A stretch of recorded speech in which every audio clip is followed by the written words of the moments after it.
Hi friends, welcome back to my YouTube channel. ನಾನು ನಂದಿನಿ ಶ್ರೀಕಾಂತ್. ಇವತ್ತು ನೋಡ್ತಾ ಇರ್ಬೋದು ಒಳ್ಳೆ ಸಖತ್ತಾಗಿ ಟೇಸ್ಟಿಯಾಗಿರೋ ಲಿವರ್ ಫ್ರೈನ ಹೇಗೆ ಮಾಡೋದು ಅಂತ ತೋರಿಸ್ಕೊಡೋಣ ಅಂತ ಬಂದಿದ್ದೀನಿ. ಯಾರೆಲ್ಲ ನಮ್ಮ ಚಾನಲ್ಗೆ ಇನ್ನೂ ಸಬ್ಸ್ಕ್ರೈಬ್ ಮಾಡ್ಕೊಂಡಿಲ್ವೋ ಪ್ಲೀಸ್ ಸಬ್ಸ್ಕ್ರೈಬ್ ಮಾಡ್ಕೊಳ್ಳಿ, ಶೇರ್ ಮಾಡಿ, ಕಮೆಂಟ್ ಮಾಡಿ, ನಿಮ್ಮ ಫ್ಯಾಮಿಲಿ ಫ್ರೆಂಡ್ಸಿಗೂ ಕೂಡ ಶೇರ್ ಮಾಡಿ ಅಂತ ಕೇಳ್ಕೊತೀನಿ. ಬನ್ನಿ ಹೇಗೆ ಈ ರೆಸಿಪಿನ ಮಾಡೋದು ಅಂತ ನೋಡ್ಕೊಳ್ಳೋಣ.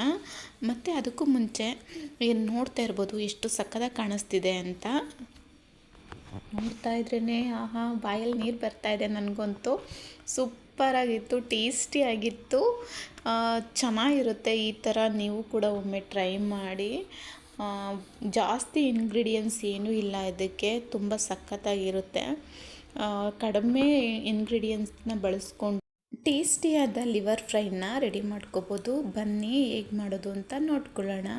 ನಾನಿವಾಗ ಒಂದು ಮಿಕ್ಸಿ ಜಾರನ್ನ ತೊಗೊಂಡಿದ್ದೀನಿ. ಅದಕ್ಕೆ ಒಂದು 2-3 ಪೀಸಷ್ಟು ತೆಂಗಿನಕಾಯಿನ ಹಾಕ್ಕೊಂಡಿದ್ದೀನಿ.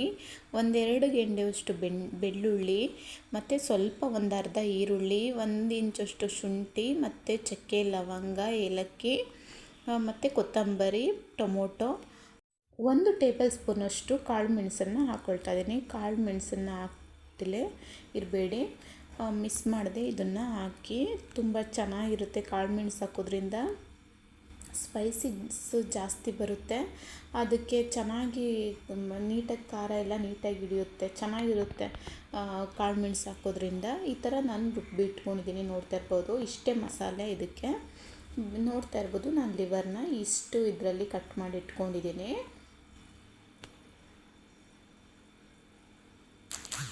ನೋಡಿದ್ರಲ್ಲ, ಇಷ್ಟು ಇದರಲ್ಲಿ ನಾನು ಕಟ್ ಮಾಡಿಕೊಂಡು ಎತ್ತಿಟ್ಕೊಂಡಿದ್ದೀನಿ. ಇಷ್ಟು ಸಣ್ಣದಾಗಿ ಪೀಸ್ ಮಾಡ್ಕೊಂಡಿದ್ದೀನಿ. ಈಗ ಒಂದು ಕಡಾಯಿಗೆ ನಾನು 1-2 ಟೇಬಲ್ ಸ್ಪೂನಷ್ಟು ಎಣ್ಣೆನ ಹಾಕ್ಕೊಳ್ತಾ ಇದ್ದೀನಿ.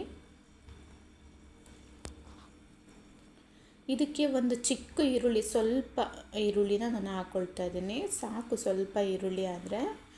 ಇದು ನೀಟಾಗಿ ಫ್ರೈ ಮಾಡ್ಕೋಬೇಕು. ಫ್ರೈ ಮಾಡ್ಕೊಂಡಾದಮೇಲೆ 1-2 ಮೆಣಸಿನ್ಕಾಯಿನ, ಹಸಿರು ಮೆಣಸಿನ್ಕಾಯಿನ ನಾನು ಹಾಕ್ಕೊಳ್ತಾ ಇದ್ದೀನಿ. ಇದು ನೀಟಾಗಿ ಹಸಿ ವಾಸನೆ ಎಲ್ಲ ಹೋಗೋವರೆಗೂ ಫ್ರೈ ಮಾಡ್ಕೊಳ್ಳೋಣ. ಇದು ಫ್ರೈ ಆದಮೇಲೆ ಲಿವರ್ನ ನಾನು ಹಾಕ್ಕೊಳ್ತಾ ಇದ್ದೀನಿ. ನೋಡ್ತಾ ಇರ್ಬೋದು.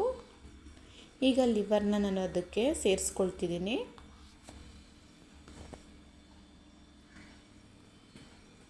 ಇದು ಕೂಡ ನೀಟಾಗಿ ಫ್ರೈ ಮಾಡ್ಕೋಬೇಕಾಗುತ್ತೆ. ಇದು ಫುಲ್ ಹಸಿ ವಾಸನೆ ಎಲ್ಲ ಹೋಗಬೇಕು, ಅಲ್ಲಿವರೆಗೂ ನೀಟಾಗಿ ಫ್ರೈ ಮಾಡ್ಕೊಳ್ಳೋಣ. ನಾವು ಯಾವುದೇ ಚಿಕನ್ನು ಮಟನ್ನು ಆಗಲಿ ನೀಟಾಗಿ ಹಸಿ ವಾಸನೆ ಹೋಗಿಸ್ಕೊಂಡ್ರೆ ಅದು ತುಂಬ ಟೇಸ್ಟಿಯಾಗಿ ಇರುತ್ತೆ. ಈಗ ನಾನು ಅಲ್ಲಿ ಒಂದು ಲಿಡ್ನ ಕ್ಲೋಸ್ ಮಾಡಿ ಇಡ್ತಾಯಿದ್ದೀನಿ ಸ್ವಲ್ಪ ಹೊತ್ತು. ಈಗ ನೋಡ್ತಾ ಇರ್ಬೋದು ಸುತ್ತ ಎಣ್ಣೆ ಎಲ್ಲ ಬಿಟ್ಕೊಂಡಿದ್ದೆ, ಹಸಿ ವಾಸನೆ ಎಲ್ಲ ಹೋಗಿದೆ. ನೋಡ್ತಾ ಇರ್ಬೋದು ಎಣ್ಣೆ ಎಲ್ಲ ಬಿಟ್ಕೊಂಡಿದೆ ಇವಾಗ. ಈಗ ಇದಕ್ಕೆ ನಾನು ಮಸಾಲೆನ ಆ್ಯಡ್ ಮಾಡ್ಕೊಳ್ತಾ ಇದ್ದೀನಿ. ನಾವು ರುಬ್ಬಿಟ್ಕೊಂಡಿದ್ವಲ್ಲ ಆ ಮಸಾಲೆನ ಹಾಕ್ಕೊಳ್ತಾ ಇದ್ದೀನಿ.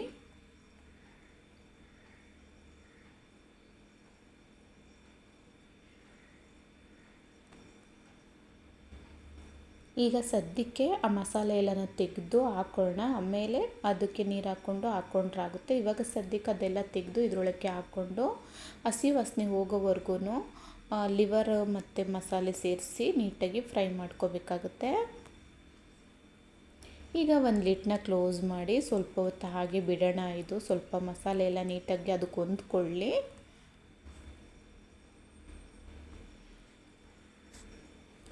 ಈಗ ಒಂದು 5 ಮಿನಿಟ್ಸ್ ಬಿಟ್ಟು ಮತ್ತೆ ನಾನು ಲಿಡ್ನ ತೆಗೆದು ನೋಡ್ತಾ ಇದ್ದೀನಿ. ನೋಡ್ತಾ ಇರ್ಬೋದು ಎಣ್ಣೆ ಎಲ್ಲ ಬಿಟ್ಕೊಂಡಿದೆ, ನೀಟಾಗಿ ಹಸಿ ವಾಸನೆ ಎಲ್ಲ ಹೋಗಿದೆ ಇವಾಗ ಮಸಾಲೆದು. ಈಗ ನಾನು ಇದಕ್ಕೆ 1 ಟೇಬಲ್ ಸ್ಪೂನಷ್ಟು ಧನಿಯಾ ಪುಡಿನ ಹಾಕ್ಕೊಳ್ತಾ ಇದ್ದೀನಿ. 1 ಟೇಬಲ್ ಸ್ಪೂನಷ್ಟು ಅಚ್ಚ ಖಾರದ ಪುಡಿನೂ ಕೂಡ ಆ್ಯಡ್ ಮಾಡ್ಕೊಳ್ತಾ ಇದ್ದೀನಿ. ಗರಂ ಮಸಾಲ ಇದ್ದರೆ ಅದನ್ನು ಕೂಡ ಆ್ಯಡ್ ಮಾಡ್ಕೋಬೋದು. ಸ್ವಲ್ಪ ಸ್ಪೈಸಸ್ ನಾನು ಸ್ವಲ್ಪ ಜಾಸ್ತಿನೇ ಹಾಕ್ಕೊಂಡಿದ್ದೆ, ಹಾಗಾಗಿ ಗರಂ ಮಸಾಲ ಆ್ಯಡ್ ಮಾಡ್ತಾಯಿಲ್ಲ. ಗರಂ ಮಸಾಲ ಪೌಡರ್ನ ಬೇಕಾದ್ರೆ ಸ್ಪೈಸಸ್ ಕಡಿಮೆ ಮಾಡಿಕೊಂಡು ಗರಂ ಮಸಾಲ ಪೌಡ್ರನ್ನ ಹಾಕ್ಕೊಂಡ್ರೆ ತುಂಬ ಟೇಸ್ಟಿಯಾಗಿರುತ್ತೆ. ಇನ್ನು ಈಗ ನಾನು ಅದೇ ಮಿಕ್ಸಿ ಜಾರ್ ರುಬ್ಕೊಂಡಿದ್ನಲ್ಲ, ಅದಕ್ಕೇ ಸ್ವಲ್ಪ ನೀರು ಹಾಕ್ಕೊಂಡು ಮಿಕ್ಸಿ ಜಾರ್ನ ತೊಳೆದು ಇದಕ್ಕೇ ಹಾಕ್ಕೊಳ್ತಾ ಇದ್ದೀನಿ. ಈಗ ರುಚಿಗೆ ತಕ್ಕಷ್ಟು ಉಪ್ಪನ್ನು ಕೂಡ ಆ್ಯಡ್ ಮಾಡ್ಕೊಳ್ತಾ ಇದ್ದೀನಿ.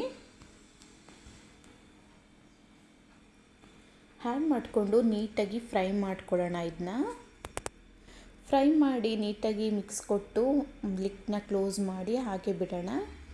ಈಗ ನೋಡ್ತಾ ಇರ್ಬೋದು ಎಣ್ಣೆ ಎಲ್ಲ ಬಿಟ್ಟಿದೆ, ಸೂಪರಾಗಿ ರೆಡಿಯಾಗಿದೆ ಲಿವರ್ ಫ್ರೈ. ನೋಡ್ತಾ ಇರ್ಬೋದು ನೀವು, ಎಣ್ಣೆ ಎಲ್ಲ ಈಗ ಬಿಡೋವರೆಗೂ ಕೂಡ ನಾವು ಫ್ರೈ ಮಾಡ್ಕೋಬೇಕಾಗುತ್ತೆ ಲಿವರ್ನ. ಚೆನ್ನಾಗಿರುತ್ತೆ ಗೊಜ್ಜು, ಒಳ್ಳೆ ಕಾಂಬಿನೇಷನ್ ಅನ್ಬೋದು. ಯಾವುದೇ ಚಪಾತಿ, ರೊಟ್ಟಿ, ಪೂರಿ, ಅನ್ನಕ್ಕೆ, ಮುದ್ದೆಗೆ ಎಲ್ಲದಕ್ಕೂ ತುಂಬ ಚೆನ್ನಾಗಿರುತ್ತೆ. ನೀವು ಕೂಡ ಒಮ್ಮೆ ಟ್ರೈ ಮಾಡಿ ಅಂತ ಕೇಳ್ಕೊತೀನಿ. ಯಾರೆಲ್ಲ ನಮ್ಮ ಚಾನಲ್ಗೆ ಇನ್ನೂ ಸಬ್ಸ್ಕ್ರೈಬ್ ಮಾಡ್ಕೊಂಡಿಲ್ವೋ ಪ್ಲೀಸ್ ಸಬ್ಸ್ಕ್ರೈಬ್ ಮಾಡ್ಕೊಳ್ಳಿ, ಶೇರ್ ಮಾಡಿ, ಕಮೆಂಟ್ ಮಾಡಿ, ನಿಮ್ಮ ಫ್ಯಾಮಿಲಿ ಫ್ರೆಂಡ್ಸಿಗೂ ಕೂಡ ಶೇರ್ ಮಾಡಿ ಅಂತ ಕೇಳ್ಕೊತೀನಿ. ಪ್ಲೀಸ್ ಯಾರು ಸಬ್ಸ್ಕ್ರೈಬ್ ಮಾಡಿಲ್ದಲೇ ನೋಡ್ತಾ ಇದ್ದರೆ ಪ್ಲೀಸ್ ಸಬ್ಸ್ಕ್ರೈಬ್ ಮಾಡಿಕೊಂಡು ನಮ್ಮ ಚಾನಲ್ಗೆ ಸಪೋರ್ಟ್ ಮಾಡಿ. Thanks for watching.